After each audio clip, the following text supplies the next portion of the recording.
A Justiça é uma Mulher Negra. E, para mediar, eu convido ao palco Camila Garcês. Ela que é advogada, candomblessista, mestre em Direito Público pela Universidade Federal da Bahia, colunista, Olhares Interseccionais, Portal Migalhas. Kiara Ramos, procuradora federal, professora de Direito, cofundadora da Abaiomi Juristas Negras. Por favor, Kiara.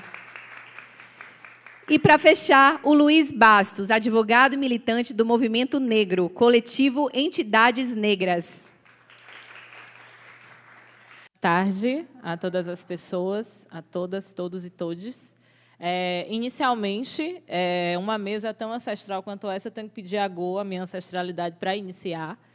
É um prazer estar mediando essa mesa com duas pessoas ilustres, Kiara Ramos, que é uma mentora em minha vida, Luiz, que é um grande colega de profissão, um grande amigo.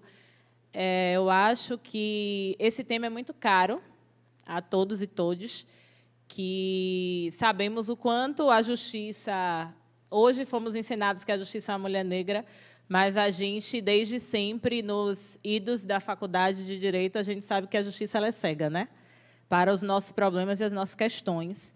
Então, eu não poderia deixar de sinalizar para a potência, que é nomear esse painel como a Justiça é uma Mulher Negra, que é uma obra recente, que faz uma referência conjunta às duas professoras, doutora Kiara Ramos e doutora Lívia Vaz, que não pôde estar conosco, mas é um verdadeiro chamado para, como vocês duas falam, reconstruirmos Palmares. Então, esta é uma oferenda ancestral e eu acho que essa mesa é isso aí. Nós podemos começar esse xirê a partir de uma percepção de cada uma de nós sobre a questão da justiça e direitos humanos, e eu trago uma citação de Kiara e Lívia como provocação, porque a justiça branco-hegemônica sempre foi muito cara às nossas contranarrativas. E você e Lívia falam que, apesar de a instância jurídica não ter sido propriamente uma esfera de garantias de direitos de pessoas negras, figurando em grande medida como instrumento de opressão e não de emancipação, não se pode ignorar a relevância da atuação de cativos na justiça, fazendo uso como água infiltrada do mesmo aparato legal forjado para subjugá-las. Então, Luiz, a partir disso, você, como parte pulsante do coletivo de entidades negras, professor de Direitos Humanos, alguém que você já foi conselheiro nacional de Segurança Pública do Ministério da Justiça, tem um trabalho muito concreto e atuante em defesa das pessoas, dos povos e comunidades tradicionais, na questão da legislação fundiária também. Então, eu acho que, a partir dessa provocação, de como água infiltrada, eu passo a palavra para você. Obrigada. Obrigado, Camila. Queria começar saudando a todos e todas aqui presentes, né? Doutora Kiara, satisfação imensa. Camila, uma satisfação imensa. Registrar o sentimento que a gente tem da ausência da doutora Lívia, com certeza por um motivo de força maior, mas que também é uma figura super ilustre e que a sua ausência é sentida por cada um e cada uma de nós. Eu acho que você traz essa citação da doutora Kiara e da doutora Lívia e que resgata um princípio de debate que eu acho que é para nós, né? Que é a questão da nossa ocupação nos espaços de poder e representatividade e, muitas vezes, até do sentimento de solidão que nós temos quando estamos em determinados espaços, como o judiciário, o sistema de justiça como um todo, né? Tratando nessa perspectiva. Eu trago isso, há algum tempo atrás, até estava conversando com Camila, ainda iniciando na advocacia, o ministro Joaquim Barbosa ainda era ministro do STF, e a gente trazia um debate sobre o quanto existe de solidão naquele espaço para um homem negro, para uma mulher negra que se coloca ali no Supremo Tribunal Federal, na Suprema Corte, assim como em outros espaços do Poder Judiciário, e o quanto essa solidão, muitas vezes, influencia no nível e no conteúdo da decisão que cada companheiro, que cada companheira, que cada colega precise tomar. E eu falava isso há algum tempo atrás, justamente tratando do conteúdo da decisão do ministro Joaquim Barbosa, que negava em muito o espírito político que trazia as lutas no movimento negro, e a decisão dele contrariava em muito aquele que o movimento negro pensava como uma projeção da ansiedade política da população, das ânsias, dos anseios da população negra, da comunidade negra, na época ainda do governo Lula, de decisões que remetiam a um início de lavajatismo naquela época ainda, e algo que se contrapunha muito, e acho que, na atualidade, a gente tem uma perspectiva muito mais nítida disso ao que a população negra pensava e pensa na atualidade. E, quando a gente coloca isso em projeção, a gente vê o quanto é triste, mas é violento você estar sozinho enquanto pessoa negra, indivíduo negro, em determinados espaços de representatividade. E aí a perspectiva da gente construir coletivamente, a perspectiva da gente se irmanar enquanto movimento, aí a perspectiva da gente conseguir se entender enquanto colegas, camaradas, irmãos e irmãs da advocacia negra, do sistema de justiça como um todo, enquanto negros e negras.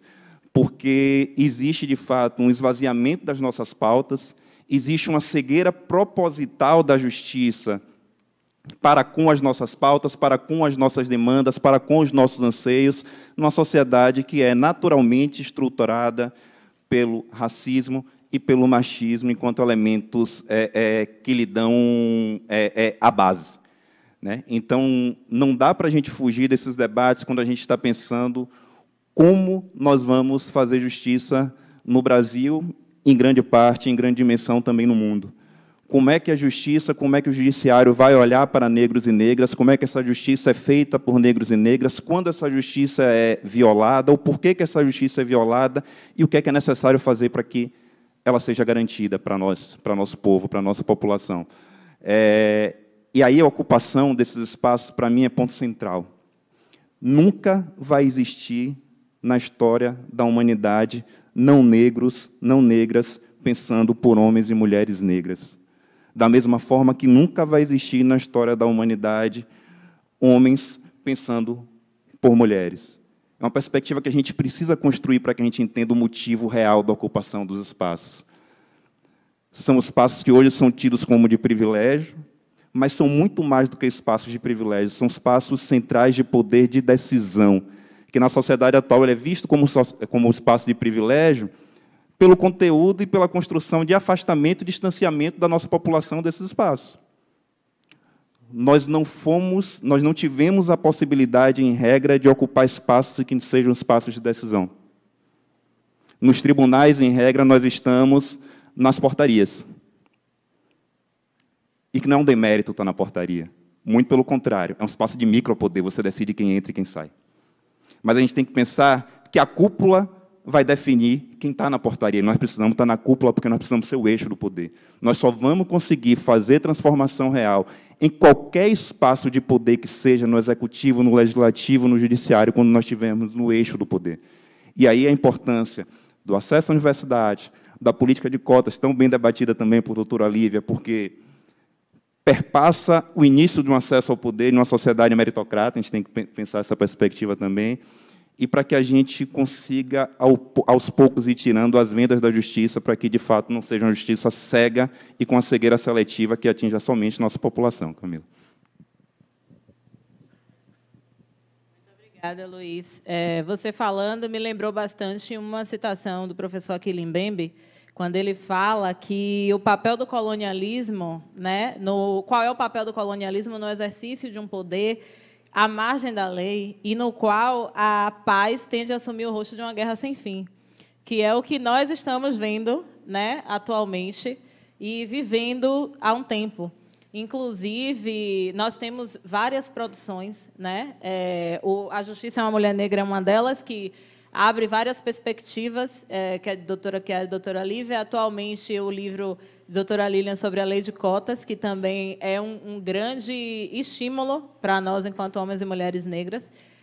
Inclusive, ela está com a agenda bem lotada esses tempos, então a gente precisa estar o tempo todo, como é que eu posso dizer, confirmando tudo com ela, justamente porque é aquela a qual a gente sabe que estamos em boas mãos, e que vai levar adiante todas as nossas angústias e todos os nossos anseios.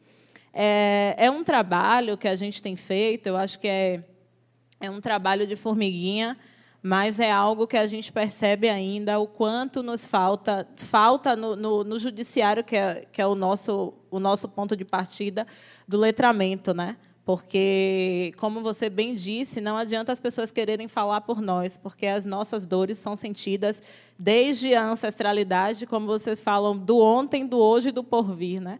Que é o que a gente está construindo nesse espaço, como o Screen Festival, e dando voz e vez às nossas angústias mesmo. Hoje eu me deparei com um Itan, né, de Ossan, e foi assim, muito do nada, mas a gente sabe que a ancestralidade nos convoca nesses momentos. E eu achei importante, em relação ao nosso painel, porque a gente está falando sobre direitos humanos e justiça, e, a partir disso, eu peço licença para partilhar, antes de passar para a doutora Chiara, porque eu acho que ela vai fazer um bom uso desse Itan. Uma história que minha avó contava, né, e que eu pude relembrar hoje sobre o orixá Ossan e o segredo das folhas. Reviver esse Itan enquanto eu preparava para essa tarde foi o próximo que eu cheguei, o mais próximo que eu cheguei sobre justiça e direitos, iniciando pelos orixás que tiveram que democratizar o uso das folhas, o direito e o uso sobre esse elemento que é tão sagrado. Então, segundo o narrado, Ossan ele tinha o poder e o conhecimento sobre as folhas. Os orixás que precisavam de alguma folha para ajudar outras pessoas a curarem alguma coisa e manterem a sua vida ou a sua saúde, dependiam de Ossan para dizer qual a folha que seria utilizada para esse fim. E aí, um dia, Xangô chamou Yansan e falou assim: a gente também precisa ter o direito sobre as folhas, né? Não somente Ossan. E aí tentaram convencer Ossan sobre isso, e ele não se convenceu, né? Então, Yansan convocou uma reunião debaixo da árvore que Ossan guardava o segredo das suas folhas. E aí, em algum momento da reunião, ela simplesmente fez uma ventania acontecer, essa árvore cai e todas as folhas são espalhadas ali, e cada orixá pegou a sua. Mas não por isso Ossan deixou de ser visto como o orixá e o dono das folhas, porque ele é a própria folha. Então, que sejamos e tenhamos toda essa energia conosco. E, a partir de agora, eu passo para a Chiara falar com a gente sobre esse momento. Licença, em respeito aqui à ancestralidade, eu fico de pé. Boa tarde a todas e a todos. Veja que interessante. O ano passado, eu participei desse evento incrível, gostaria de parabenizar os organizadores. E esse prédio desse hotel, ele tinha realmente palestras voltadas diretamente ao empreendedorismo, e era aqui, nesse local, que estava a maioria das pessoas brancas. E aí eu sugeri à organização de colocar um painel que também aborda a questão de gênero e raça, aqui nesse hotel, para ver se a gente teria oportunidade de termos várias pessoas brancas ouvindo uma outra perspectiva de justiça. Mas, na verdade, como o nome do painel é A Justiça é uma Mulher Negra, a nossa sociedade entende que nós temos que falar sempre para nós. E já que é assim, então vamos nos aquilombar.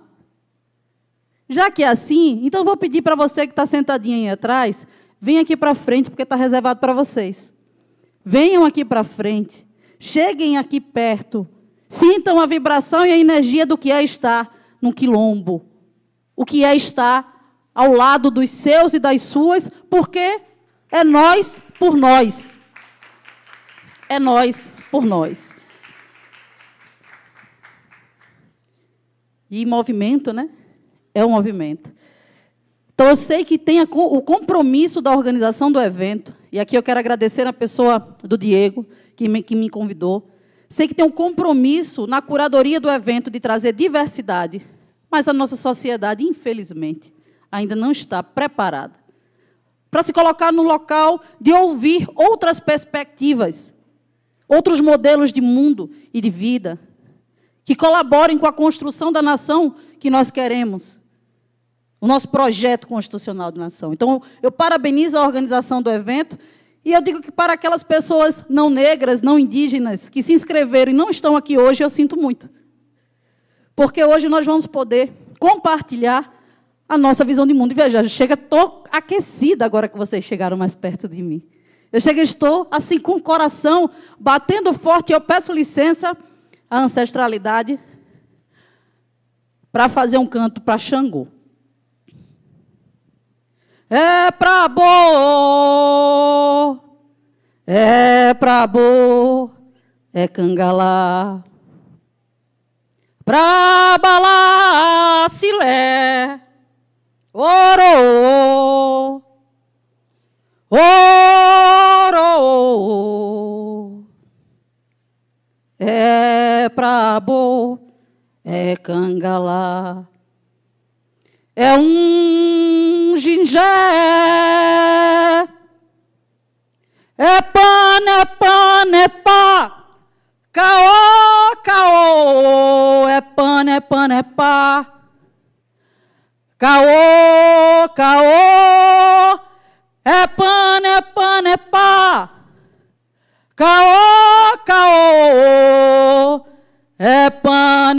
é pá. Caô, caô, caô, cabiecile Xangô. A justiça é uma justiça com várias perspectivas de ser justiça.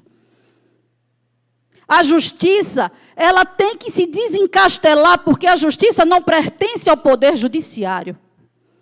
A justiça não pertence a um grupo minoritário que chama direito de privilégios. Quando a gente fala em realizar justiça, em fazer justiça, não estamos falando sobre operadores do direito. Nós estamos falando sobre cada pessoa que nesse aquecimento tem o fogo de Xangô e a necessidade de construir uma realidade mais justa onde quer que esteja. Pode ser na área da tecnologia, pode ser na área de saúde, pode ser na pedagogia, pode ser formando as nossas crianças, pode ser, e nós esperançamos por isso, que seja enquanto CEO e grandes empresários, promovendo a equidade, promovendo a justiça e permitindo que outras visões do mundo e do justo sejam construídas nas organizações. E aqui, que é um evento de criatividade, de inovação, que fala de futuro, a gente se permite dizer que o nosso futuro, ele é ancestral.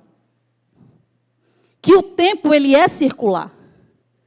E que, como Sankofa, como a tecnologia ancestral, nós devemos olhar para trás, perceber as tecnologias que nos trouxeram até aqui, perceber que nesses itãs, que na sabedoria do terreiro, que na cosmopercepção indígena, também estão visões de mundo que podem construir a sociedade na qual queremos viver.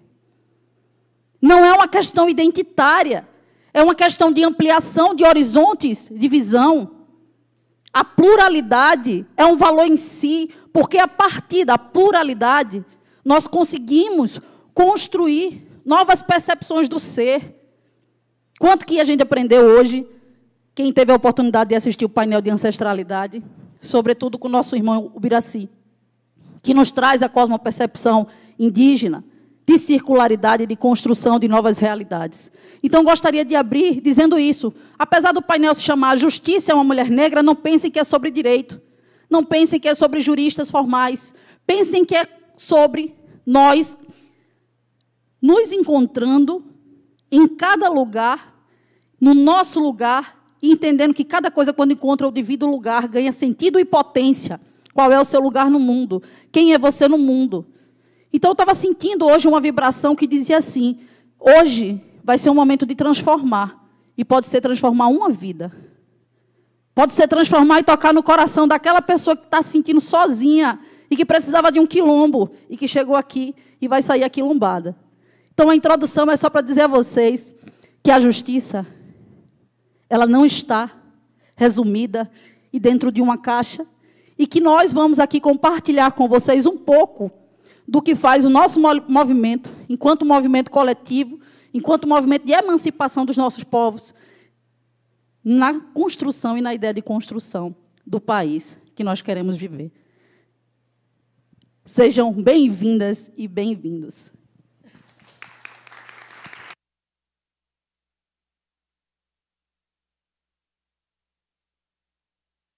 Você é incrível, né? Enfim, aí ela me faz lembrar de outra coisa, porque quando eu escrevi a minha dissertação, eu lembro que chegou um momento que, um domingo, na verdade, eu não sabia mais para onde ir, fechei tudo e tal. E aí depois me veio um ensinamento. Eu falei, não, eu vou falar sobre a questão das mulheres negras. Mas como é que eu vou falar da questão das mulheres negras? Com várias bibliografias que que eu tenho à minha disposição, sem falar da minha avó, que para mim foi a primeira mulher resistente que eu tive contato, né? E a sabedoria da minha avó é uma sabedoria tão ancestral, por ser uma filha de Ançã. E um dia ela me contou a seguinte história. Ela disse, minha avó sofreu violência doméstica, e aí ela disse assim, seu avô me batia até um dia, porque eu peguei um bloco e meti na cara dele, mas eu fiquei 3 dias dentro do mato, comendo caroços de jaca cozidos para não morrer. Eu preferia morrer de fome a morrer pelas mãos dele. E aí, quando Bell Hooks fala que o feminismo negro se faz a partir dessa questão, eu disse a primeira feminista negra que eu tive contato foi a minha avó. Porque, sem saber do que se tratava, ela conseguiu partir para cima de um homem, né, colocar abaixo a opressão que ela vivia naquele momento, e se escondeu no mato para não morrer de fome, para não morrer pelas mãos dele, mas não morreu de fome.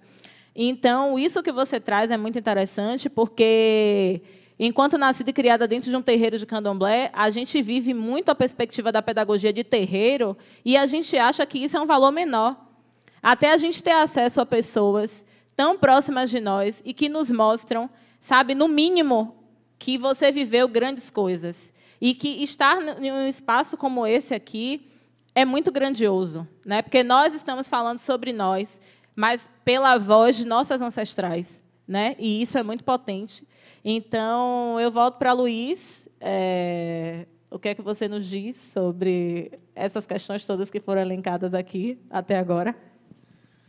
Assim, primeiro, a gente já começa... Aí, Camila, a gente já sentiu o peso da responsabilidade da fala da doutora Chiara, né? Que é importante, nos chama muito para a realidade também, da gente entender, inclusive, quais são as dimensões dessa justiça, né? De quando a gente volta para as nossas comunidades, de quando a gente volta para o público que a gente trabalha, e também...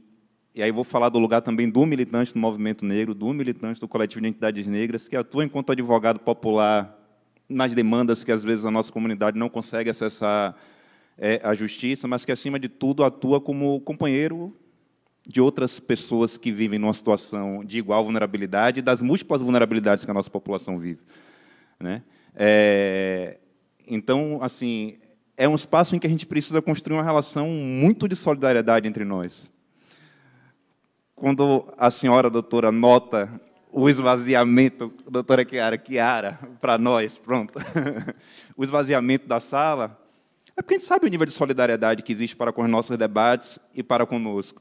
A gente sabe o valor que a sociedade tenta dar, porque nós sabemos o valor que nós temos, a quem é uma procuradora negra, a quem é um advogado negro, a quem é um militante negro acima de qualquer profissão ou de qualquer cargo que venha ocupar. A gente sabe o valor que as pessoas tentam nos impor, mas a gente sabe o valor que a gente tem e o valor que a gente vai impor à sociedade, porque isso também é algo que é importante. E quando a gente vai colocando isso, é porque essa justiça que Chiara colocou aqui para a gente, e que não se resume, de fato, ao sistema de justiça, ela vai tendo um espraiamento gigantesco, e, para nós, sempre na perspectiva da injustiça, da desigualdade, do abismo que o racismo impõe enquanto elemento que estrutura a nossa sociedade. Aí Camila trouxe a perspectiva ancestral, Chiara abre a fala cantando para Xangô, Caô, Cabiecila, pedir a meu pai Oxóssi também licença pelo dia que é de hoje, mas que isso impacta em tantas coisas. Eu vou falar da experiência tanto quanto militante do coletivo de identidades negras, mas de quem pôde doar o seu trabalho nos 5 últimos anos à perspectiva dos povos e comunidades tradicionais, a regularização fundiária desses segmentos, para onde é que essa injustiça sempre desemboca. Então, são povos originários que não conseguem ter as suas terras garantidas, são terreiros de candomblé que têm os seus templos violados e violentados, seja na perspectiva fundiária, ou seja na perspectiva material, mas, acima de tudo, na perspectiva imaterial, de subjugar o credo do outro, de invalidar o credo do outro. Seja aqui na Bahia um segmento muito específico que a gente tem, dos fundos dos fechos de pasto, que tem uma dinâmica que é contra-hegemônica à lógica do capital. São comunidades que criam seus animais na solta e que criam, na perspectiva da subsistência familiar mesmo, cria 9 bodes, uma vaca leiteira, 2 gadinhos, coisa para não vou comer, vou alimentar minha família, vou vender a produção excedente, e que isso se contrapõe ao capital, à lógica do capital, porque o capital pensa o quê? De quem é isso? De quem é esse bicho que está aqui? E aí eles estão pensando que eu estou fazendo uso coletivo da terra, nossos animais estão comendo, a gente está sobrevivendo, vendendo e vivendo a partir do nosso modo de vida. E isso tem a ver, em absoluto, com a coisa que foi colocada aqui pela doutora Chiara.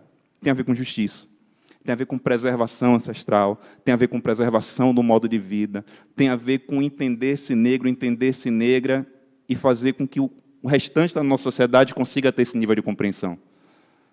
Porque aí eu vou falar a partir da minha visão, as pessoas estão muito acostumadas a olhar para um homem negro, para olhar para uma mulher negra e esperar que a gente tenha sempre uma história triste para contar.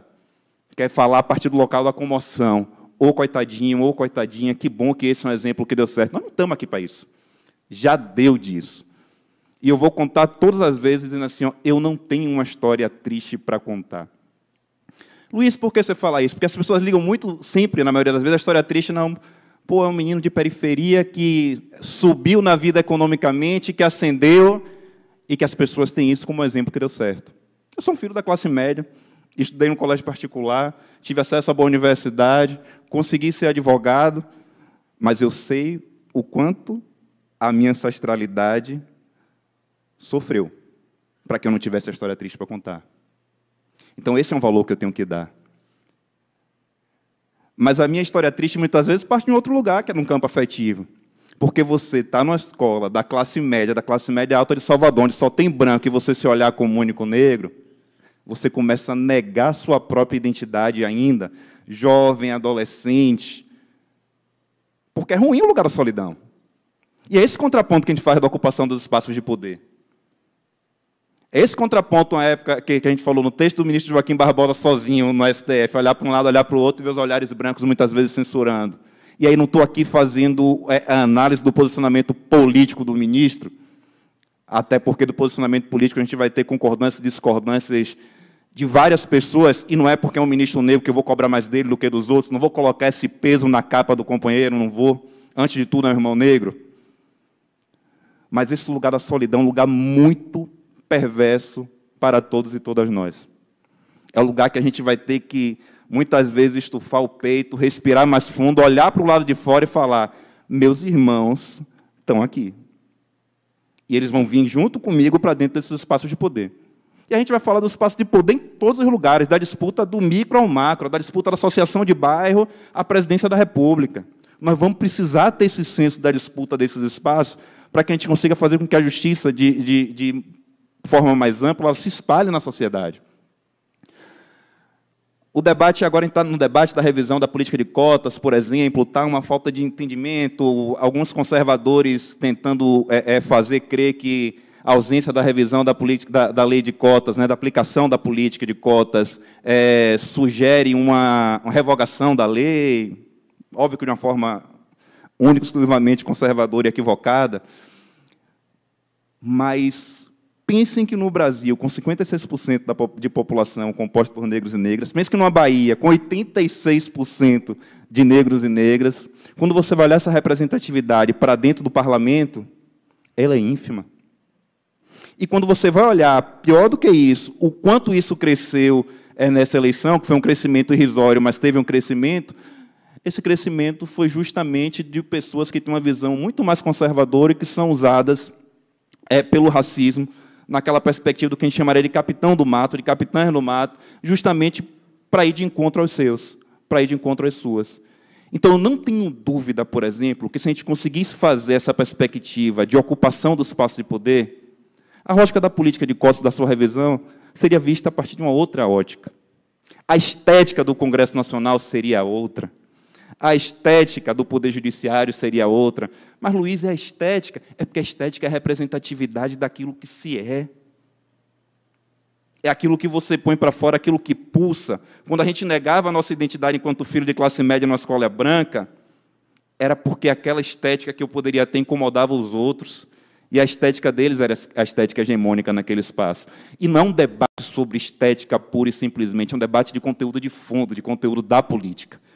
Então, assim, vou parar um pouquinho aqui, Camila. Faltam 10, a plaquinha já subiu ali, para a nossa irmã que veio de Fortaleza, doutora?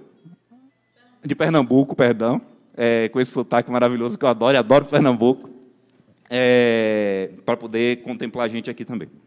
Pronto. Enquanto você falava, eu recordei só Vilma Piedade, quando ela fala que há uma diferença entre sororidade e dororidade, porque as pessoas negras perpassam por processos de dororidade, porque a dororidade contém a fala silenciada, contém a dor e contém o racismo, e essa dor e essa fala silenciada são pretas. A partir disso, eu me recordo da Baiomi, Juristas Negras, que é um coletivo que eu faço parte, inclusive, porque a Baiomi é um processo de resgate ancestral, né? A Baiomi faz a gente perceber que essa ocupação de espaços é possível, sabe? É algo que é palpável, porque em muitos momentos foi dito a nós, desde sempre, desde a escola primária, que você não chegaria a certos lugares, né? E a Baiomi faz esse resgate de tipo, você vai chegar, você pode chegar, você vai ocupar, mas você vai ocupar não pura e simplesmente uma cadeira, seja lá em qual área for. Você vai ocupar com a consciência de que tem outros irmãos e tem outras irmãs, e com a visão muito diferenciada do que a gente tem visto hoje. Então, a sua fala me lembrou muito, eu queria passar justamente falando essa bola sobre a Baiomi. Kiara. Obrigada, Camila. Conceição Evaristo, de 2019 para 2020, ela publicou um texto assim, no Réveillon, dia 31.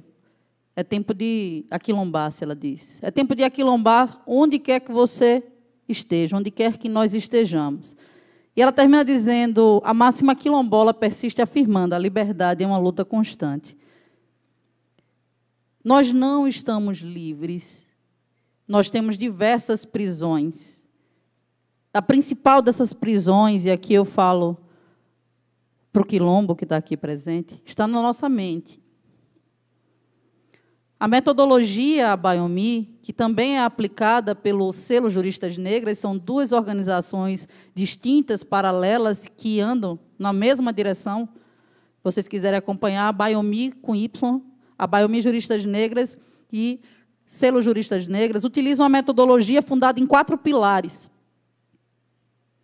O primeiro pilar, e aí eu coloco o primeiro apenas por um sentido didático, porque a metodologia é circular, viva, e pode se aplicar em qualquer área.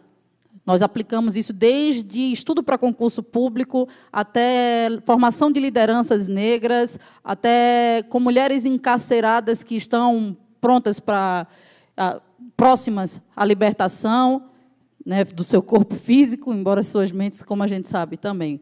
Tem todas essas prisões, e até mesmo para desenvolvimento de negócios negros. Tanto é que nós temos uma hub, uma Baiomi Hub, na qual essa metodologia é utilizada para incubar negócios negros e para que nós possamos, inclusive, pensar que os nossos saberes são a nossa mina de ouro. Quem não conhece a história de Chico Rei, procura, que eu não vou ter tempo de contar, e pensa que os nossos conhecimentos, os nossos saberes, são a nossa mina de ouro.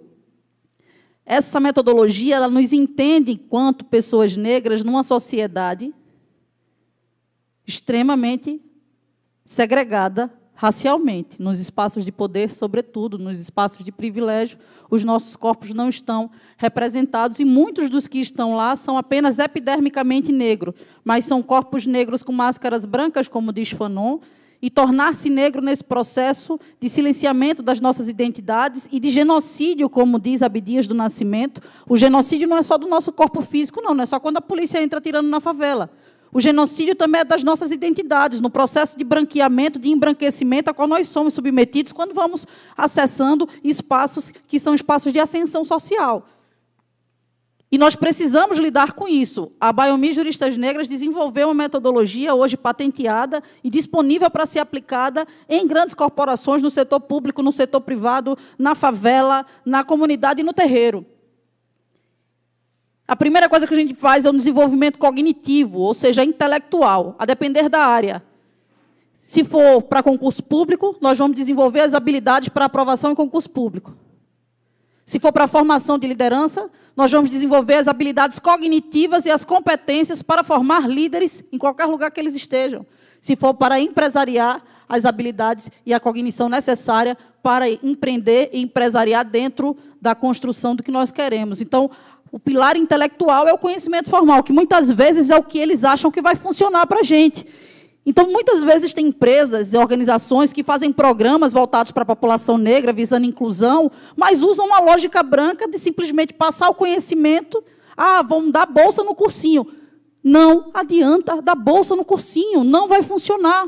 O Fundo Baobá, o maior fundo de equidade racial do país, tentou isso recentemente. E depois eles viram que não funcionou, porque os alunos não ficavam no cursinho, porque era muito violento ficar no cursinho. Era muito violento passar pelo constrangimento de ser o único negro ali e vir da periferia e ser o único bolsista. E aí pediram esse apoio e surgiu uma parceria entre a Biomi Juristas Negras e o Fundo Baobá, que está fazendo já as primeiras grandes revoluções. Por quê? Porque não é só o intelectual que nos salva. Muitas vezes a gente vai para a universidade, muitas vezes a gente faz mestrado, doutorado, pós-graduação. A gente lê 500 livros e, mesmo assim, a gente se sente impostor. A gente se sente impostora, a gente fica, meu Deus, será que esse espaço é meu mesmo? Então, não adianta, nós precisamos desenvolver outras habilidades em outros pilares. O segundo pilar é o pilar emocional. Nós não somos apenas intelecto, não é só saber formal, acadêmico, que não tem nada a ver com a nossa epistemologia. Nós temos que lidar com os efeitos psicossociais do racismo para silenciar todas as vozes que ficam na nossa cabeça dizendo, não é para você. Está sonhando alto demais. É uma neguinha metida. É para silenciar a voz que diz assim, você não consegue. Você não é inteligente o suficiente. Você não é bom o suficiente. O que é que você está fazendo aí? Nós temos que lidar com o processo de autossabotagem que o racismo, e para as mulheres negras, o machismo e outros fatores de opressão nos limitam. São as prisões da nossa mente. Então, nós temos aí, dentro da metodologia Biomi, um corpo de pessoas voltadas para a saúde mental, psicólogas, e especificamente da saúde mental da população negra, porque não adianta fazer terapia com pessoas que não entendem a nossa realidade e vivência, não adianta falar sobre transtorno de ansiedade e hiperatividade de uma pessoa negra pensando que ela vive os mesmos transtornos de uma experiência de um corpo não negro, numa sociedade como a nossa. O nosso terceiro pilar é o pilar físico, e aí dialoga muito com o que você disse. O pilar físico é o pilar que nós não só entendemos o nosso corpo quanto corpo político, como nós defendemos uma estética. Não à toa nós estamos esteticamente. Eu vim hoje toda no ouro de Oxum para que as minhas irmãs negras e meus irmãos negros vejam e percebam que nós somos reis e rainhas, sim, e para que as pessoas brancas tirem esse coitadinha quando nos veem. Eu sou uma rainha.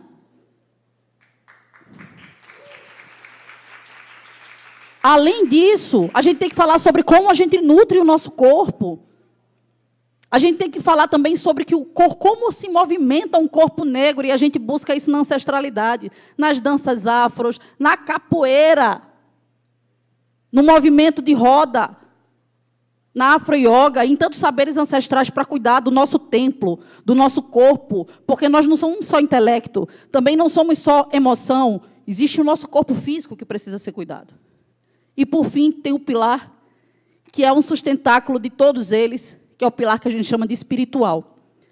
Durante muito tempo, eu neguei a espiritualidade mesmo, assim, no sentido de que era espiritual apenas do ponto de vista do pertencimento. É também. O pilar espiritual quer dizer que você pertence, é lidar com a nossa maior dor, que é a solidão. Quando você entende que você tem Zumbi, Besouro, chefe dos Tupis, Tupinambá, Zerês, Caboclo, Boiadeiro, Mondicura, Morubixabas, Cocares, Arabatanas, Curares, flechas e altares, a velocidade da luz, o escuro, da mata escura, o breu, o silêncio, a espera, Eu tenho Jesus, Maria, José e todos os pajés em minha companhia. O menino Deus brinca e dorme nos meus sonhos. Não mexe comigo, que eu não ando só. Quando você perceber que mesmo você cercada, ilhada, você não está só, porque você é a representação dos passos que vieram antes. Porque você é todas nós e todos nós. Porque você é a potência das que virão e dos que virão. Você percebe que você não anda só e você pisa firme na terra. Por isso que o nosso pilar, dentro da nossa metodologia, o pilar espiritual, ele parte do aquilombamento e da perspectiva de Ubuntu. Ubuntu. Eu sou porque nós somos, eu sou porque nós fomos, eu sou porque nós seremos. Isso não é retórica. Porque quando duas pessoas negras se cruzam, e quando eu falo negras é para além da epiderme, negras porque entenderam que são negras, se cruzam, ali se forma um quilombo, ali se torna um terreiro, ali é espaço de poder, de compreensão, de acolhimento. É a encruzilhada na qual nos encontramos e podemos permitir sonhar com novas narrativas, construir projetos nos quais a nossa comunidade seja próspera, nas quais o pacto de escassez seja rompido. E que quando a gente for falar sobre o que é que nos caracteriza enquanto pessoas negras, nós não falemos das violências que nós sofremos. Quando a gente for falar sobre o que nos torna pessoas negras, nós falaremos da nossa ancestralidade, da nossa visão, que é uma visão extremamente potente de construção de um novo mundo. É ser negro a partir do orgulho de ser negro, não a partir exclusivamente da dor. É entender que o lugar de dor é também lugar de potência. E aí é o nosso poder, e no poder do encontro, dos encontros preciosos. Então, gostaria de ir encerrando, fazendo o convite, aquilombe-se, aquilombe-se.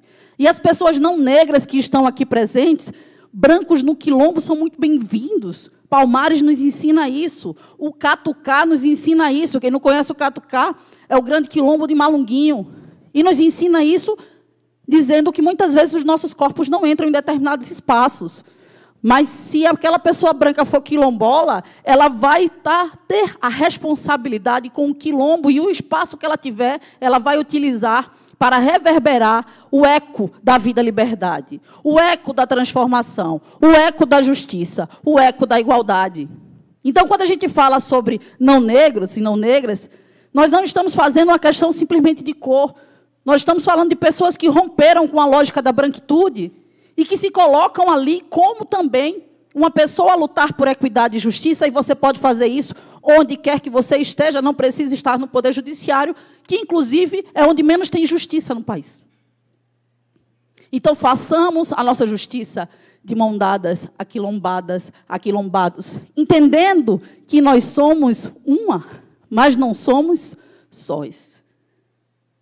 Povoada, eu ando só, nessa terra, nesse chão de meu Deus, sou uma, mas não sou só. Povoada, quem falou que eu ando só? Tenho em mim mais de muitas, sou uma, mas não sou só. Sou uma, mas não sou só. Somos como terra povoada. Entendamos que cada uma de nós é uma legião, cada um de nós é uma legião, que conosco tem toda a sabedoria dos pretos velhos, conosco tem toda a força dos grandes caboclos, conosco tem a coragem de Ogum, tem a flecha certeira de Oxóssi, conosco tem sabedoria e estratégia ancestral. E por mais sozinho que você estiver, se você estiver aquilombada, você não vai se sentir só. Somos uma, mas não somos sozinhas. Motumbá, muito obrigada.